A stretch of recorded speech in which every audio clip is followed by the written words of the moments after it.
Salam WTP. Kembali lagi di Klinik Akhlak, tempat belajar dan berbagi.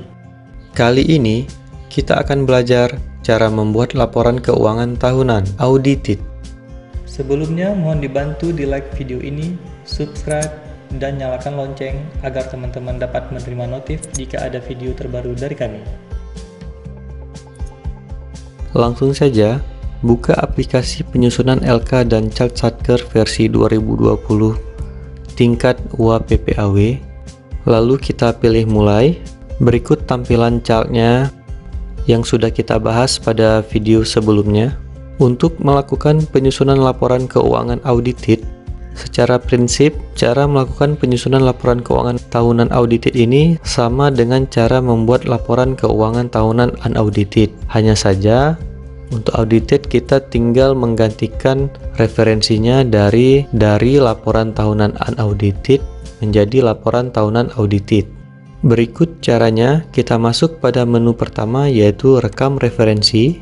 Lalu di sini kita pilih periode laporan. Di sini yang wajib kita setting hanya pada periode laporan ini, yaitu untuk tahun anggaran sebelumnya tahun 2019, untuk tahun anggaran berjalan 2020, tanggal awal laporan 1 Januari 2020, tanggal akhir laporan 31 Desember 2020, jenis laporan.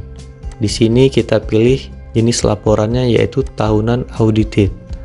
Oke, selanjutnya untuk tanggal cetak laporan kita pilih tanggal 31 Desember 2020. Untuk satuan kerjanya atau satker, teman-teman pilih satker masing-masing. Di sini saya mencontohkan membuat laporan keuangan tahunan versi wilayah. Jika teman-teman akan membuat laporan keuangan tingkat satker, caranya sama saja. Teman-teman hanya tinggal menambahkan kode satkernya saja. Oke, selanjutnya untuk bagian anggarannya kita pilih sesuai dengan kode eselon 1 kita. Untuk tempat kita buat sesuai di mana lokasi kita berada. Baik, pada data periode laporan inilah hal terpenting yang harus kita lakukan yang membedakan antara laporan tahunan unaudited dengan laporan tahunan audited. Oke, kita lanjut. Setelah kita lakukan rekam referensi merubah data periode laporan, saya akan menjelaskan secara sekilas proses pembuatan laporan keuangan audited. Untuk versi lengkapnya teman-teman bisa lihat pada video kami sebelumnya, dapat diklik pada link di atas. Selanjutnya kita masuk pada rekam data, pilih neraca percobaan. Di sini kita akan masukkan neraca percobaan kas yang yaitu pada periode laporan. Untuk mengambil data neraca percobaan kita masuk pada e-recon, pilih laporan keuangan. Lalu kita pilih periode untuk bulan Desember. Lalu kita pilih untuk jenis laporannya yaitu neraca percobaan kas terlebih dahulu. Lalu neraca percobaan kas yang sudah kita download tadi kita convert ke Excel. Lalu kita masukkan ke dalam aplikasi chart ini pada menu periode laporan. Selanjutnya untuk neraca percobaan juga kita download. Kita pilih pada e-recon neraca percobaan. Lalu file PDF-nya kita convert, masukkan lagi ke dalam aplikasi chart untuk periode laporan neraca percobaan. Untuk cara convert dan cara untuk mengeditnya dapat Anda lihat pada link di atas. Selanjutnya untuk neraca percobaan kas periode sebelumnya dan neraca percobaan akrual periode sebelumnya atau audited TS, kita mengambil data tersebut pada e-recon juga dengan login pada tahun sebelumnya. Atau kalau di sini kondisinya kita login di tahun 2019 lalu kita download neraca percobaan kas dan neraca percobaan akrualnya periode Desember. Selanjutnya untuk transaksi simak BMN jangan lupa kita masukkan. Untuk datanya dapat kita ambil pada e-recon dari menu laporan BMN. Lalu pilih CR BMN intracomptable. Kita pilih periode untuk bulan Desember dan download. Selanjutnya file downloadnya itu berupa PDF, kita convert ke Excel dan kita masukkan ke dalam aplikasi chart untuk transaksi simak BMN. Untuk cara pengeditan untuk Excelnya dapat dilihat di atas.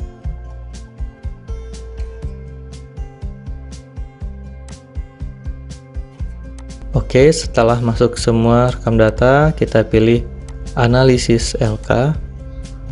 Lalu kita bandingkan LRA yang ada pada aplikasi CAL ini dengan LRA yang ada pada Erecon. LRA dapat kita lihat pada Erecon pada menu laporan keuangan.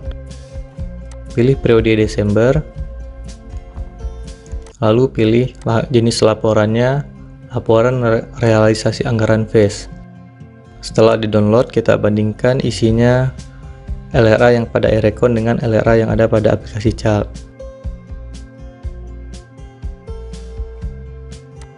Selanjutnya untuk neraca juga seperti itu. Kita masuk pada Erecon, pilih menu laporan, pilih jenis laporannya neraca, lalu download, lalu kita bandingkan lagi dengan yang ada di aplikasi CAL. Selanjutnya untuk LO juga sama seperti itu.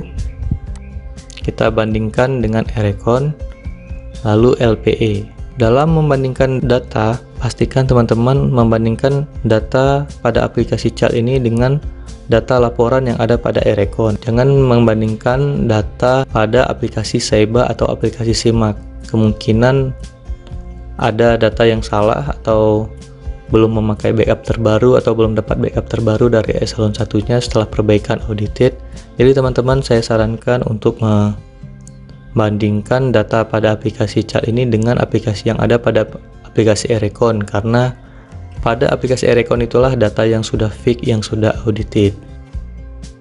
Selanjutnya kita masuk pada menu laporan keuangan. Di sini kita tinggal mengecek saja untuk LRA-nya.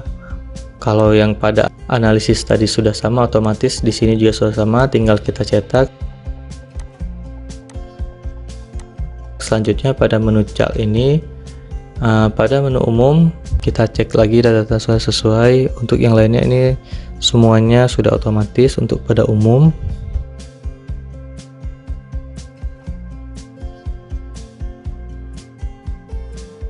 Selanjutnya untuk LRA-nya kita cek lagi. Cara kita melakukan telaahnya dengan membandingkan pada angka yang ada sebelah kiri ini dengan angka yang ada pada tabel. Kita pastikan nilainya semuanya sama. Selanjutnya kita lihat lagi neracanya,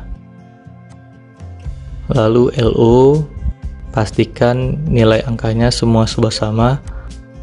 Selanjutnya LPE.